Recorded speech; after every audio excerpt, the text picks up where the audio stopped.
14 مارت سال 2023 تخمینا ساعت 18:30 دقیقه راننده автомашین تمغه اوپل استرا سیدوف مسلیدین سال تولدش 1988 ساکن شهر استقلال هنگام حرکت از سمت گردش کوچه باباجان غفوروف به سمت بازار شهر استقلال قاعده های بی‌خطری حرکت رو رعایت کردن نتوانسته نابالغ سلمانزاده عبدالفیض عبدالقادر سال تولدش 2017 ساکن همین شهر را پخش نموده است.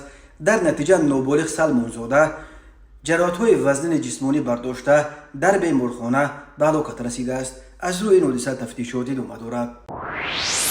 به شعبه وزارت کارهای داخلی دو در ناحیه سینا عریضه مرد 26 ساله ساکن ناحیه مذکور وارد گردیده است که ماه اپریل سال 2022 در کوچه نوایی پایتخت زن 51 ساله ساکن امین ناحیه با راه فریب به باوریش در آمده از او 135,750 سومانی گرفته تا حال مبلغش را برنگردانیده است.